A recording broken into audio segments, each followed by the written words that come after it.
For Kathleen O'Brien, it began with difficulty expressing herself clearly and transitioned to driving down Interstate 490 one day without any idea where she was going or why. O'Brien was in her mid-50s at the time. Fast forward about 10 years, now she is living with early onset, early stage dementia.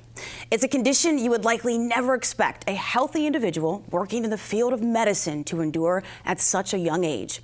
What makes it especially challenging, O'Brien's husband was diagnosed with a traumatic brain injury not long after O'Brien's diagnosis. Kathleen shared her story with us in an effort to raise awareness and to let others on this journey know that they're not alone. To begin, Kathleen, tell me about your story and when this journey for you began. It began when I was in my mid-50s, and I started noticing scary symptoms for me because as a nurse practitioner, I specialized in geropsychiatry, and I really specialized in the diagnosis and management of dementia and was an expert in that field.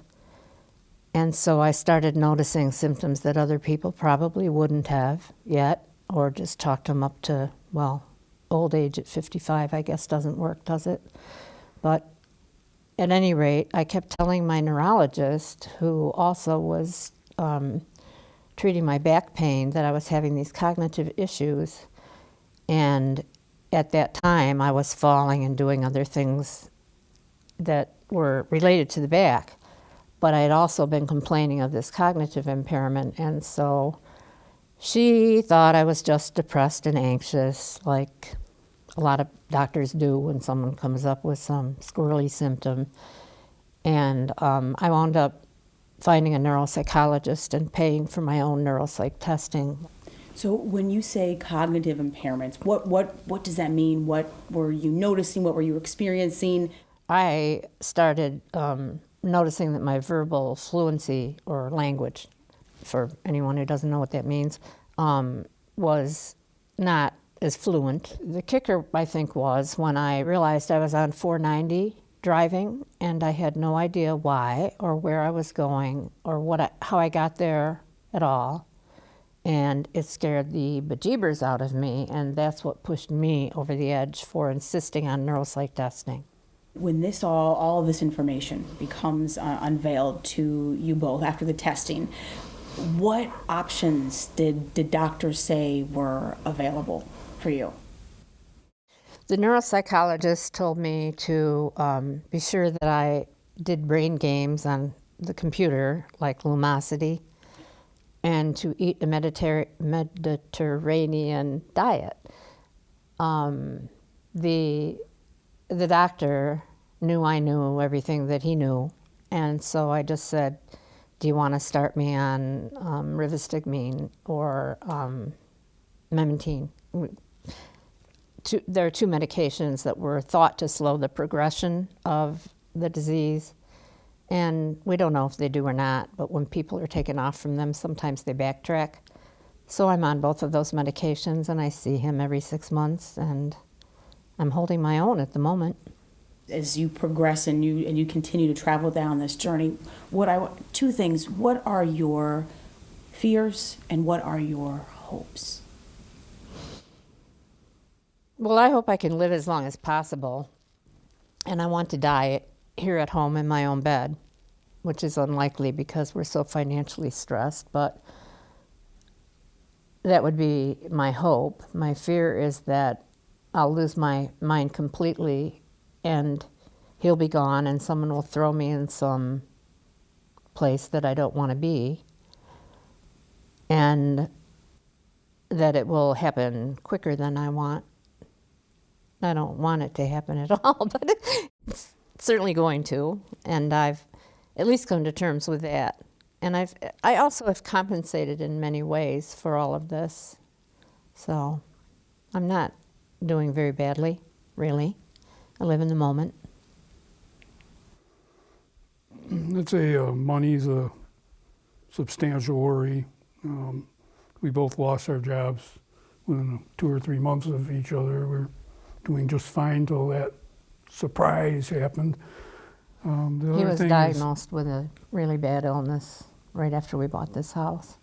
The other thing I would stress is, or convey as a fear, is having things get more complicated or more intense and find myself unable to hold up my end of things or to provide the necessary support. It's also quite remarkable to me that when someone becomes elderly and perhaps develops dementia, that government agencies and insurance companies and all kinds of other entities don't think a thing about burying you under a dump truck load of paperwork at every turn. And right when you're really having trouble doing it, it's like, have some more. If one of us goes before, when one of us goes before the other, and we need to look for forms and birth certificates and all of that.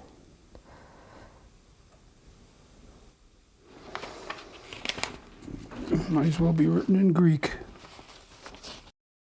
For people who are seeing your story and they can identify with you and where you are, what would you say to them? This is a journey that they're just now beginning. What would you tell them? What advice might you give to them? I would say, first of all, don't panic. And whatever you do, have an outlet with a hobby or distraction, something like that, to cleanse your mind, because there'll be times when you get overwhelmed with all things going on, and that really helps bring you back to earth. And I would say, if you think you have problems, it could just be mild cognitive impairment or it could be age-related dementia, and don't panic. But get yourself to a specialist who cares for people with dementias, memory disorders in general, as soon as you possibly can for a thorough workup, because there are reversible causes of dementia.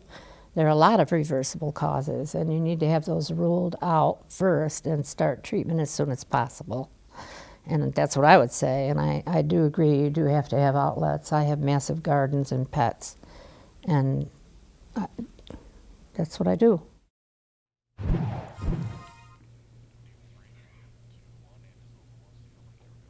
Approximately 200,000 Americans under the age of 65 are living with early onset Alzheimer's disease.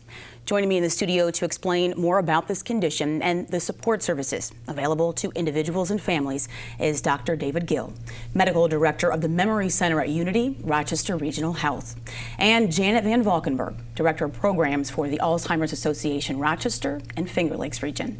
And welcome to both of you. Thanks for being here. Thank you. To begin, David, what are the symptoms of early onset Alzheimer's disease? I have people say to me, colleagues say to me, I'm concerned, I misplaced my keys, I forget where I'm going for a couple seconds, I forget someone's name. Are those the types of things that are a cause for concern, or are there more concrete examples that you could provide? It can be very difficult to tell what's normal aging and what's more than that. And of course, it leads to a lot of concern and confusion. Oftentimes, kids will mention to their parents, you can't learn how to use the iPad, therefore you must have Alzheimer's disease. And so that type of thing can be concerning, but there are some things that are very normal as we age, and it's important to keep those things in mind. So tip of the tongue phenomenon, where I can't think of the word, takes me longer to remember something, longer to learn something, and I'm slower when I think. Those are all very typical things. The things that are concerning are those changes where they impact our daily life. So losing our car in the parking lot, we all do that. Yeah. But if I can't find it and I have to call my spouse to help me find it, that's a concern. If I'm missing paying the bills and I'm getting notices because I'm forgetting them, pay them twice, that's a concern. Forget to take my medications and I have a problem because of that, that's a concern. So really the keys aren't necessarily that we become somewhat forgetful, it's that it impacts our daily activities in a negative way, and those are red flags. Kathleen mentioned to me during the interview, and this was a condensed version of her interview, but she said she's taking care of several members of her family dealing with dementia, including her mother. So that being said, is early onset Alzheimer's a disease that's mainly hereditary? It's more common to be hereditary. So if you look at the vast majority of people with Alzheimer's disease, really only about 2% of them have a strong family history. For the younger onset people who have Alzheimer's disease before the age of 60, they're much more likely to have a family history and have it run in the family. And for some of those individuals, there are genetic causes. I followed a number of families that the earliest or youngest I diagnosed somebody with Alzheimer's disease was 28, because it's a somewhat different disease when it's a genetic cause. And it's much more likely to happen at a younger age when it's genetic. Let me ask you this, Janet. Is there a stigma attached, and for the sake of this conversation in particular, to early onset Alzheimer's disease? And if there is, if you can explain what it is, and is helping to share that story like Kathleen did with us, does that in any way help to break that stigma? So like Dr. Gill said, that younger onset Alzheimer's, it's a small percentage of people that are impacted, but it does present a unique set of circumstances. So oftentimes, because you're diagnosed at such a young age, you might still be working or caring for children of your own. So it's important to reach out and build your support network and have conversations, and reach out to the Alzheimer's Association so that we can help navigate some of those conversations, so that when the time comes, you're equipped and able to handle some situations. When you get a diagnosis like that, and you just mentioned, David, someone in the late 20s, Kathleen was in her mid-50s, how do you advise patients just in terms of how to make sense of it all and how to move forward, considering some of the uncertainties that are connected to this disease? Well, I think you made a good point about how it's different for the patients who are younger, in the younger onset age group. They often are still working, and Kathleen mentioned that, and it's very difficult when you're working at a high-level job like she was. Can I still work even with mild memory problems? As opposed to someone who's retired, those mild memory problems may not interfere with their daily activities as much. They often have younger children, and that can be very difficult for families with young children to deal with that. I mean, it's hard to explain to your 65-year-old daughter that you have Alzheimer's disease, let alone your 18-year-old daughter. And that's a real challenge too. And the financial pressures that Kathleen mentioned are very unique to that age group, because they're still working. They need to bring in money for the family. So when that changes, it's a huge stress for the family. And I think all the things that Kathleen and her husband talked about are some of the key stresses and challenges that we see in trying to help somebody navigate when they get that diagnosis. So, well, in addition to mentioning and sharing with us some of those stresses and the challenges, they said something that has been incredibly valuable to them were the support groups. Mm-hmm. And I said, was something like this available for your mom, Kathleen? And she said, no, not that I'm aware of, that was not available. And it was huge for them. Talk a little bit, if you will, Janet, about the support group, what it can do, and why people who are dealing with this need to make the time for it and get involved. Absolutely. So the Alzheimer's Association is a national organization. We have 75 chapters across the country. Our local one is here in Rochester. We have a 24-hour helpline that you can call at any time and reach someone, a staff and a trained professional, to help you navigate some of these things that come up, so they can discuss care planning. You can learn more about the disease, connect you to local resources. And one of those programs is our support groups. We have over 45 support groups across our 10-county area. We have support groups that are specific for people living with Alzheimer's disease.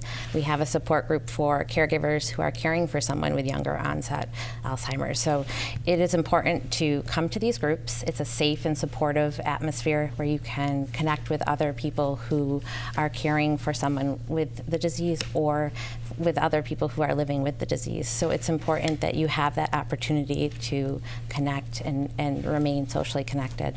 So that the help is there, and that's one thing that Graham said. He said it was just amazing to be in the presence of people sharing their stories and knowing that we can identify with each other, and that was something that brought them comfort in the midst of everything that's been going on.